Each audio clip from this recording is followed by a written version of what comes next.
Howdy, folks. That literary lady here again. Thank you for listening to the 12 Days of Christmas. On the 10th day of Christmas, my true love gave to me Donna Murray Hill. Hi, Donna. How are you today? Very good. Thank you. You? You're welcome. And I want to give our audience a little tidbit about Donna. Donna is the brainchild behind the Speaking Palette. She's a public speaker and a food-specific event planner. Donna's professional sales and marketing career led to 15 years of formal training and experience in the gourmet food industry, serving in VP and business development positions. She's a native New Yorker who has acquired a palate for cultural diverse foods at a young age and later enhanced them through her travels. Wow, Donna. What types of food? Is it just chocolate, or give us a little preview?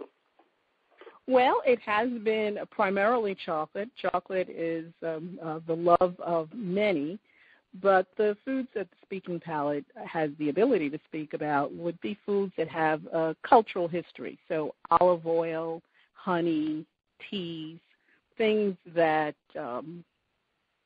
you can enjoy, whether it be in a formal meal or casual. Okay.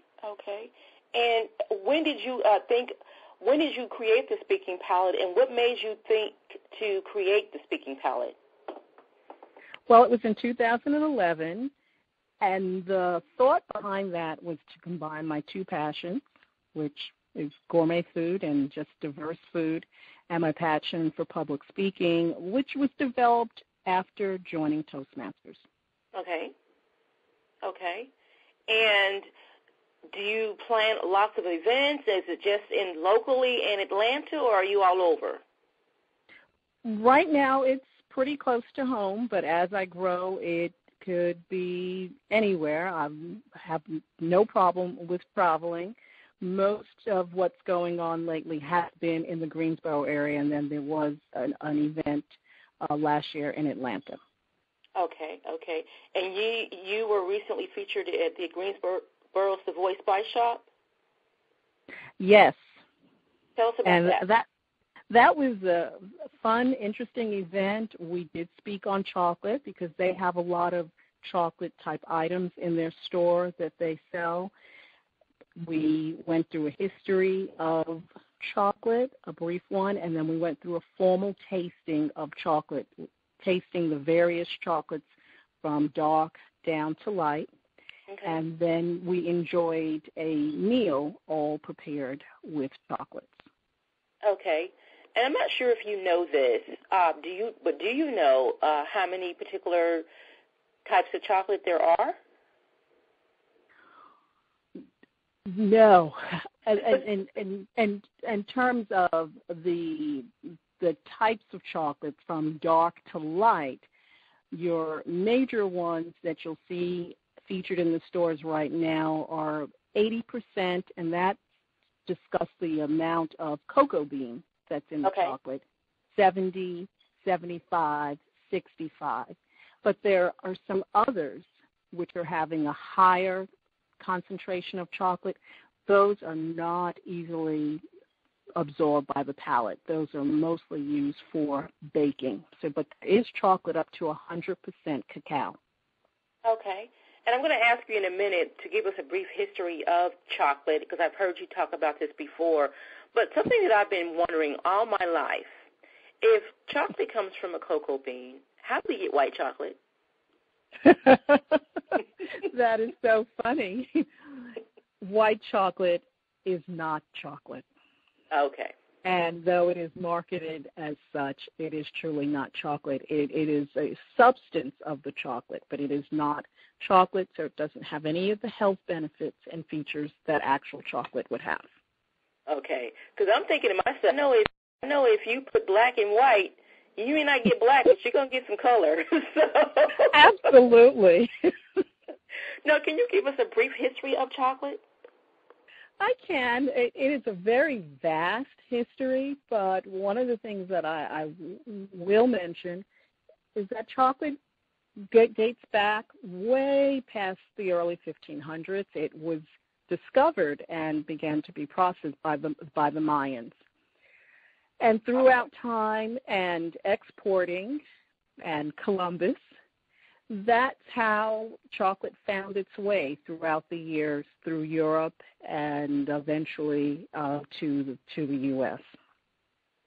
It has been known and is said to be the food of gods, and that's how it was thought about back in history. And it was also, the bean was used as currency. Oh. So it certainly had a lot of richness to it. Interesting. That's a brief overview. Yeah. What's your favorite type of chocolate? My favorite chocolate is dark, but not too dark. I like to stay in that 70% because it's something that melts on the palate well. It has a little bit of sweetness to it. So a medium dark chocolate really is my favorite. Okay. And I actually like dark chocolate, too. That's my favorite with nuts. But I will say I like the 70%, but I also like the higher percentage, and I'll tell you why. I'm a chocoholic. And if I didn't know that. Yes. And if I eat 70% chocolate, I'm going to eat the whole thing. If I buy a big candy bar, I'm eating the whole thing. Whereas if I buy a higher rate of chocolate, it's really bitter. So I only take a piece of it just to satisfy my chocolate craving for that time, and I won't eat the entire candy bar. So there's a method to my madness. And that is a perfect method because some of the information out there indicates that if we eat an ounce of chocolate a day, we won't have to worry about the waistline, and we will have the benefits of chocolate and, of course, that pleasure of having that chocolate satisfaction. You hear that, folks? Chocolate can help with your weight, and we, as women, we all like to hear that. Now, you mentioned that you traveled different places. What are some of the places that you've traveled? Well, I've traveled extensively in the U.S., and mostly that was for work, but my international travels, I spent a great deal of time in Israel because I worked for an Israeli company at one point, and some time in other parts of Europe, France. My most exotic and interesting travel, but it didn't include chocolate, was Tahiti, but I did find a specialized food there that I will be excited to talk about at some point in time. Okay. And can you just briefly tell us some of the gourmet foods that you discovered that you particularly liked? Oh, the list is long. Just give us a couple. I don't have a problem. I don't have a problem with enjoying food. Although one of the things that I would say throughout that international travel, food is very similar everywhere in the sense of freshness. In Tahiti, as an example, you're always going to have fresh fish, things that are a little bit unique to what we have here, fresh vegetables. And I think that's really the key to the foods that I like, as long as they're fresh, and in many cases, farm-grown. That's really your best foods. Okay. And you mentioned that you combined your passion for gourmet food and chocolate with public speaking, which will lead into Toastmasters, and that's really how I met you, was through Toastmasters.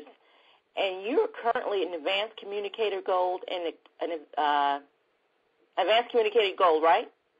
Yes. Okay. Well, go ahead. I'm sorry. Communicator Gold. Just a few days away from Advanced Communicator Gold. All right. And what about your leadership track? My leadership track, I will be finishing up this year with DTM. So I'm leadership.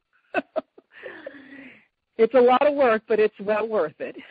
It is. Congratulations. For those out there who don't know, DTM, which stands for Distinguished Toastmaster, is the highest award that you can get in Toastmasters. So that is so awesome. Congratulations. Thank you. When did you get into Toastmasters? I joined Toastmasters about 4 years ago.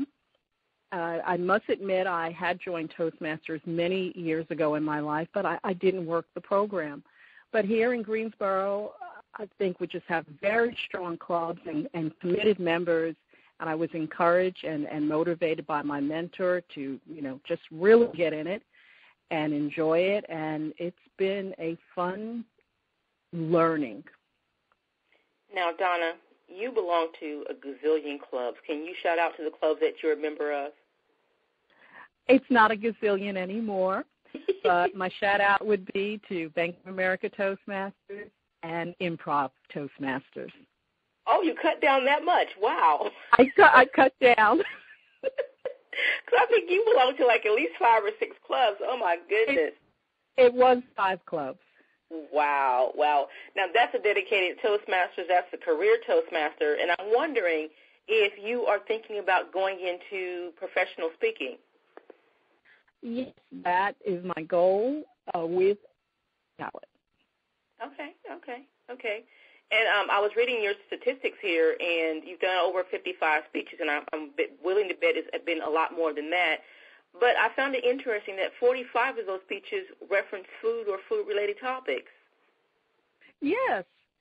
Okay. And there was a method to that madness. Okay, what is that method? Well, the method was in Toastmasters, you can speak about anything that you like. Yes. And since my passion is food and I was trying to formulate the speaking palette, I used Toastmasters as my platform for practice. Okay, that's interesting. I have to go back and listen to more of your speeches. Now, after you achieve your DTM, where do you go in Toastmasters from there? A second DTM? I don't know about that. I think I'm going to take a little bit of a rest and focus on the speaking palette. Okay. Well, Donna, tell our audience how they can reach you in the speaking palette if they want to book an event. Certainly, it's very easy. It's speaking palette at gmail.com. Okay. Again, that's speaking palette at gmail.com. Okay, and do you have a website currently? It's in development. Okay, so that's coming soon. So, folks, contact Donna if you want her to speak at your event or if you want her to plan a Speaking Palette event. It's speakingpalette@gmail.com. And, Donna, is there anything that you would like to say before we go? No, it's just that this has been enjoyable, and if the audience is thinking about or has just a little bit of fear of public speaking, I strongly suggest stopping by a Toastmasters club. And that's spoken like you'll never turn back. And it's spoken like a true Toastmaster. I totally agree with you, Donna. And I want to thank you for being on the show today and being part of our 12 Days of Christmas program. And I wish you a very, very Merry Christmas. And the same to you. And thank you so much for having me. Thank you, Donna.